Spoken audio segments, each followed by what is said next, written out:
दोस्तों, भारत में एक ऐसा मंदिर है जहां स्थापित ज्योतिर्लिंग, मंदिर के ऊपर लगा पंचशूल, मंदिर में स्थापित कामना लिंग, यहाँ तक कि इस मंदिर में मुरादें मांगने की प्रथा इतनी रहस्यमय है जिसका पता हर सदी में लोग ने अपने अपने तरीकों से लगाने की कोशिश की, परंतु वे सभी नाकामयाब रहे। एक ऐसा मंदिर जिसकी स्थापना रावण ने की है और इस मंदिर के रहस्य इतने गहरे हैं जिसका पता आज तक कोई भी जान नहीं पाया है। इस मंदिर के रहस्यों को सुन के आपके भी कानों में विश्वास नहीं होगा। आखिर क्या है इस मंदिर के पंचशूल का रहस्य? आखिर क्यों इस ज्योतिर्लिंग को कामनालिंग कहा जाता है? आखिर कैसे हुई इस मंदिर की स्थापना और आखिर क्या है इस मंदिर की मुरादें मांगने की प्रथा? इन सारी बातों को जानने के लिए इस वीडियो को बड़े ध्यान से और एंड तक जरूर देखिएगा। नमस्कार दोस्तों, आपका स्वागत है अद्भुत भारत दर्शन यूट्यूब चैनल में। वीडियो अच्छा लगे तो वीडियो को लाइक, शेयर और सब्सक्राइब करके बेल आइकॉन को प्रेस करना मत भूलिएगा। वीडियो में आगे बढ़ने के पहले एक बार सच्चे दिल से कमेंट बॉक्स में हर हर महादेव जरूर लिख दीजिएगा। तो चलिए इस वीडियो की शुरुआत कर लेते हैं।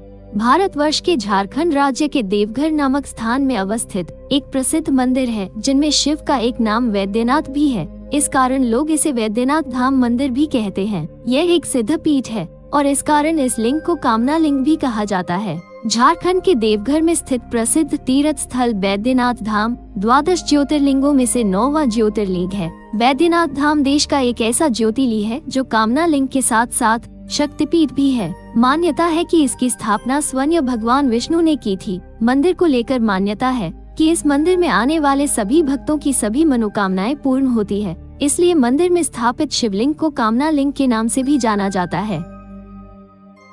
देवघर में शिव का अत्यंत पवित्र और भव्य मंदिर स्थित है। हर वर्ष यहाँ श्रावणी मेला में लाखों श्रद्धालु भोलेनाथ का जयकारा लगाते हुए बाबा भोलेनाथ के दर्शन करने आते हैं। वैसे तो आपने देखा होगा कि भगवान शिव के सभी मंदिरों में त्रिशूल लगा होता है, लेकिन देवघर के वैद्यनाथ मंदिर परिसर के शिव, पार्वती, लक्ष्मी नारायण और अन्य सभी मंदिरों में पंचशूल लगे होते हैं। इसे सुरक्षा कवच भी माना गया है। मंदिरों में लगे सभी पंचशूलों को महाशिवरात्रि से 2 दिन पहले उतारे जाते हैं। इसके बाद महाशिवरात्रि से 1 दिन पहले विधि विधान के साथ उनकी पूजा की जाती है। इसके बाद फिर पंचशूल को स्थापित कर दिया जाता है। इस दौरान भगवान शिव और माता पार्वती के गठबंधन को भी हटा दिया जाता है। मंदिर के शीर्ष पर लगे पंचशूल को लेकर माना जाता है कि त्रेता युग में रावण की लंकापुरी के द्वार पर सुरक्षा कवच के रूप में भी पंचशूल स्थापित था।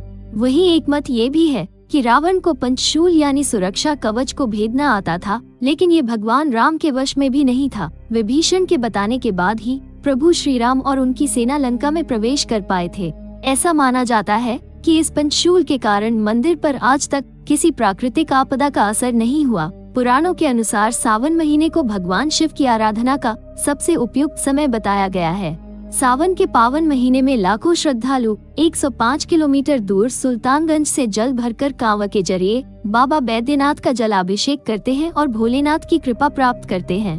बैद्यनाथ धाम में स्थित शिवलिंग की कहानी इतनी पौराणिक और दिलचस्प है कि आप भी इस पावन धाम के दर्शन करना जरूर चाहेंगे।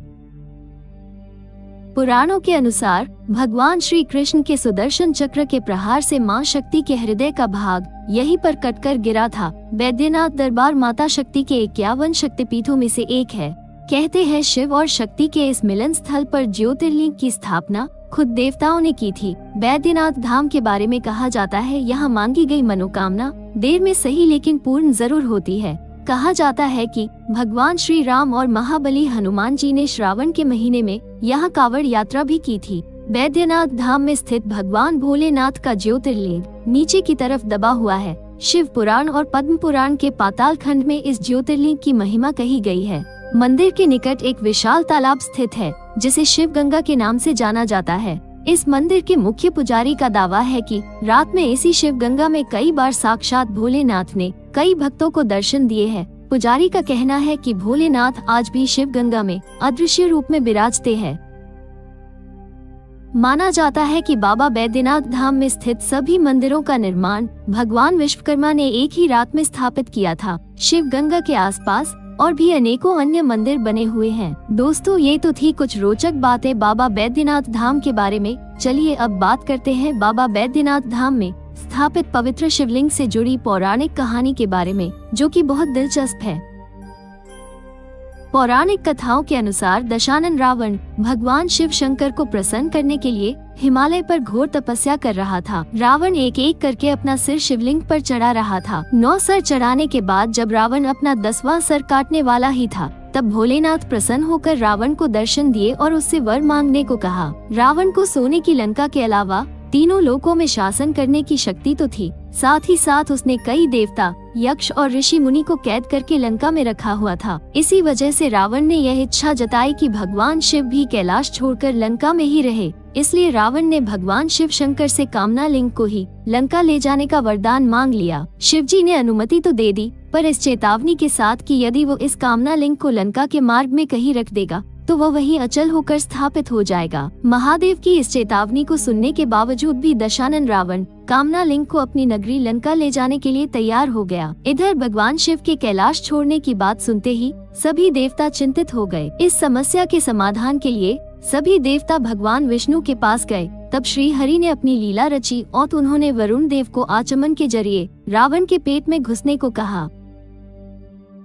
जब रावण आचमन करके शिवलिंग को लंका की ओर चला तो उसे देवघर के पास लघु शंका लग गई। शिवलिंग को हाथ में लेकर लघु शंका करना उसे उचित नहीं लगा, इसलिए उसने अपने आसपास देखा कि कहीं कोई मिल जाए जिसे वो शिवलिंग थमाकर लघु शंका कर सके। कुछ देर के बाद ही उसे एक ग्वाला नजर आया जिसका नाम बैजू था। कहते हैं उस बैजू नाम के ग्वाले के रूप में भगवान विष्णु वहाँ आए थे। रावण ने उस ग्वाले से कहा कि वो शिवलिंग को पकड़ कर रखे ताकि वो लघु शंका से निर्मित हो सके, और साथ ही साथ उसने ये भी कहा कि शिवलिंग को भूल से भी भूमि पर मत रखना। रावण जब लघु शंका करने लगा तब उसी लघु शंका से एक तालाब बन गया, लेकिन रावण की लघु शंका नहीं समाप्त हुई। ग्वाले के रूप में मौजूद भगवान विष्णु ने रावण से कहा कि आप बहुत देर हो चुकी है, अब मैं और शिवलिंग उठाए खड़ा नहीं रह सकता। इतना कहकर उसने शिवलिंग को भूमि पर रख दिया। इसके बाद रावण की लघु शंका भी समाप्त हो गई। जब रावण लौट कर आया तो वह अपनी लाख कोशिश के बावजूद भी शिवलिंग को उठा नहीं पाया। तब उसे भगवान की लीला समझ में आ गई और तब रावण क्रोधित होकर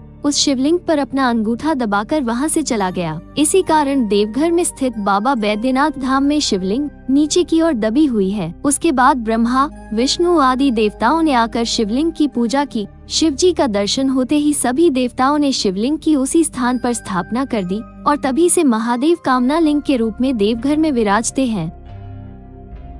दोस्तों, कहते हैं कि बैद्यनाथ धाम देवघर में मन से मानी गई मनोकामना देर से ही पर जरूर पूरी होती है। अगर आपने भी कभी बैद्यनाथ धाम के ज्योतिर्लिंग के दर्शन किए हैं तो अपने अनुभव हमें कमेंट में लिखिए। बाबा बैद्यनाथ मंदिर के अलावा निकट कुछ और भी दिव्य मंदिर है जिनका दर्शन आपको अवश्य करना चाहिए। बैद्यनाथ मंदिर की यात्रा तब तक अधूरी मानी जाती है जब तक बासुकीनाथ में दर्शन नहीं किए जाते। पहले ऐसी मान्यता का प्रचलन नहीं था, नहीं पुराणों में ऐसा वर्णन है। यह मंदिर देवघर से 42 किलोमीटर दूर जरमुंडी गांव के पास स्थित है। यहाँ पर स्थानीय कला के विभिन्न रूपों को देखा जा सकता है। इसके इतिहास का संबंध नोनीहाट के घाट से जोड़ा जाता है। बैजू मंदिर बाबा बैद्यनाथ मंदिर परिसर के पश्चिम में देवघर के मुख्य बाजार में 3 और मंदिर भी हैं। इन्हें बैजू मंदिर के नाम से जाना जाता है। इन मंदिरों का निर्माण बाबा बैद्यनाथ मंदिर के मुख्य पुजारी के वंशजों ने किसी जमाने में करवाया था। दोस्तों, इसके अलावा यदि आप बैद्यनाथ धाम आते हैं तो और क्या क्या आपको दर्शन करना चाहिए। इनमें से एक नौलखा मंदिर है।